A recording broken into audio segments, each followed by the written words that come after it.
चलिए प्यारे बच्चों, क्लास को स्टार्ट करते हैं। और आज के इस वीडियो में हम आपको इंग्लिश पढ़ना सिखाने वाले हैं कि आप अंग्रेजी को कैसे पढ़ और लिख सकते हो। देखिए बच्चों, अंग्रेजी पढ़ने में सबसे बड़ी समस्या आती है शब्दों के उच्चारण में। कुछ ऐसे शब्द होते हैं जो सिमिलर होते हैं, यानी एक जैसे दिखते हैं, लेकिन उनका अर्थ अलग होता है और उनमें बहुत ज़्यादा असमानता नहीं होती, बहुत कम असमानता होते हैं।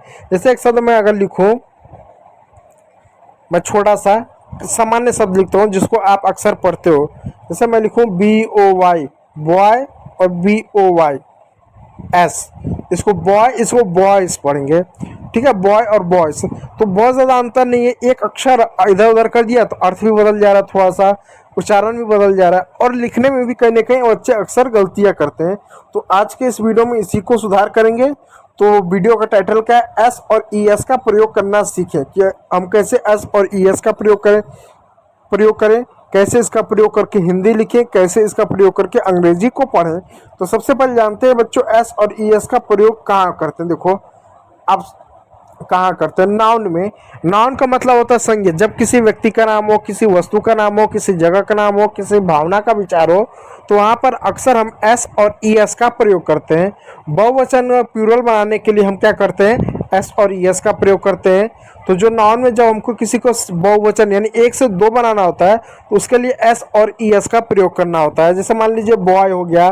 अब बॉय का मतलब होता है एक लड़का, सिंगल लड़का, लेकिन हम कई सारे लड़के होगा तो बॉय वो थोड़ा ना लिखेंगे, एस या ES इसमें हम जोड़ते हैं। ठीक है प्यारे बच्चों, तो वहाँ पर ये काम आता है। तो देखो, जब किसी संज्ञा को एक वचन से यानी सिंगुलर से बहुवचन यानी प्लूरल में बदलते हैं तो एस और ES का प्रयोग करते हैं। सामान्यतः नियम आपको बचपन से यही बताया गया है कि शब्द के अंत में एस जोड़ दो। एस जोड़ दोगे तो आप उसको बहुवचन में बदल दोगे। जैसे बॉय है तो एस जोड़ दिया तो बॉयस हो गया, बुक है एस जोड़ दिया तो एस हो गया, बुक्स हो गया, डॉग है एस जोड़ दिया तो डॉग्स हो गया, पेन है एस जोड़िए तो पेन्स हो गया। तो ये सिंपल है, एस जोड़ दो आपको हो जाता है। लेकिन जब बात करते हैं ES जोड़ने को, तो ES कहाँ पर जोड़े? देखिए, किसी भी शब्द में ES तब जोड़ते हैं जब उस शब्द के अंत में CH हो, SH हो, S हो, X हो, Z हो, O, यानी ये अगर आपको 6 चीज मिल जाए किसी भी शब्द के अंत में, तो वहां पर आप क्या जोड़ोगे? आप वहां पर ES जोड़ोगे। जैसे देखिएगा, इसके लास्ट में X है, S है, SH है, O है, और क्या CH है। इन सब के आगे आपको ES जोड़ना पड़ेगा। जैसे बॉक्स है तो बॉक्सेस हो गया, बस है तो बसेस हो गया, डिश है तो डिशेस हो गया, मैंगो है तो मैंगोज हो गया, वॉच है तो वॉचेस हो गया। इस तरह से आप ध्यान दीजिएगा। दूसरा क्या करता है, वर्ब में एस और ES का प्रयोग करते हैं फर्स्ट प्रेजेंट टेंस में। जो आपको प्रेजेंट टेंस होता है ना, तो वर्ब में क्या एस और ES का प्रयोग करते हैं। जब वाक्य प्रेजेंट सिंपल टेंस में हो, तो जैसे ही हो, सी हो, इट हो, तो इसमें जो क्रिया आएगी उसमें एस और ES का हमको प्रयोग करना रहता है। जैसे एग्जाम्पल तौर पर देखिएगा, आई प्ले, तो अब आई प्ले है तो यहाँ पर प्ले में एस या ES नहीं जुड़ेगा, क्योंकि आई के साथ कभी नहीं जुड़ता। लेकिन वहीं पर अगर हो ही प्ले, अगर हो ही प्ले, तो इसमें एस या ES जोड़ेगा, तो यहाँ पर क्या जुड़ेगा? PLAY, PLAY, तो यहाँ पर एस जुड़ जाएगा, हो जाएगा ही प्लेस हो जाएगा। ठीक उसी प्रकार आई रीड, तो यहाँ पर एस ES नहीं जुड़ेगा।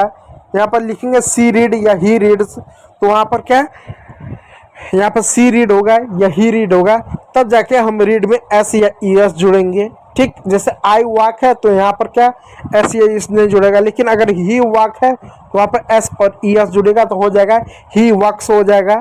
ठीक है, और देखिएगा, जिन क्रियाओं का अंत CH, SH, X, S और O पर होता है उनमें ES हम जोड़ते हैं, जो कि मैंने अभी आपको बताया है।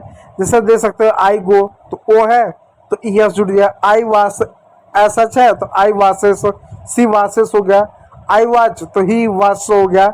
यहाँ पर देखो, ये भी सब्जेक्ट जो है ना वो भी चेंज हो रहा है। सब में आई है तो आई के साथ कभी एस या ES नहीं लगता, वो हमेशा इट के साथ लगेगा, सी के साथ लगेगा, और किसके साथ लगता है? और ही के साथ लगता है। इनके साथ एस या ES कोई नहीं लगेगा। एस या ES दोनों में से कोई एक लगेगा, यह निश्चित है। और क्या एस लगेगा, क्या ES लगेगा, ये जानने के लिए हमको ये चीज़ देखना पड़ेगा, ये 6 चीज़। ठीक है, इस बात को याद रखिएगा। तो चलिए, जैसे कुछ वाक्य देखिएगा, ही इट्स एप्पल नहीं लगेगा, लेकिन वहीं पर होगा ही इट्स एप्पल, आई है तो नहीं लगेगा, ही के साथ लगा हुआ है। वहीं फिर देख सकते हैं वी प्ले क्रिकेट नहीं लगेगा, सी प्ले क्रिकेट तो ऐसा लगा हुआ है, ठीक है। तो वहीं पर देखिए पांचवा यू वॉच टीवी नहीं लगेगा, रिया वॉच टीवी तो ई ऐसा लगा क्योंकि रिया शब्द आया है, ठीक है। अब चलिए कुछ अभ्यास कीजिएगा कि आपको चीज़ें कितनी समझ में आई है। देखिए ही के साथ क्या पहले एस या ई एस लगेगा, हाँ लगेगा, ठीक है। क्या लगेगा, एस लगेगा, ये ई एस लगेगा, आप बताओ। सी के साथ क्या एस ई एस लगेगा, हाँ लगेगा। क्या लगेगा, ई एस लगेगा कि एस लगेगा, आप बताओ। क्योंकि यहाँ देखो प्ले है, गो है, इसमें क्या लगेगा, पहले ई एस एस या ई एस लगाने से पहले आप देख लोगे आई नहीं ना है, यू नहीं ना है, वी नहीं ना, अगर रहेगा तो कुछ भी नहीं लगेगा। लेकिन अगर ही सी इट रहेगा तो एक लगेगा, और वो क्या लगेगा, इसके लिए आपको क्रिया को देखना पड़ेगा। देखो इट है तो यहाँ मतलब एस ई एस लगेगा, क्या लगेगा हमको बार का देखना पड़ेगा। राजू है, हाँ ई और ई या ई एस लगेगा, क्या लगेगा, ई लगेगा कि एस लगेगा, वास देखना पड़ेगा। माई मॉम है, माई के साथ क्या ई और एस लगता है, ई एस या एस लगता है, क्या लगेगा, ई लगेगा कि एस लगेगा। आप कुक को देखो, ठीक है, ये आपका होमवर्क है, इसको देखिएगा। उम्मीद करूंगा वीडियो अच्छा रहा हो, यदि अच्छा रहा तो लाइक कीजिएगा, चैनल पर तो सब्सक्राइब जरूर कर लीजिएगा। वीडियो को देखने के लिए बहुत बहुत धन्यवाद।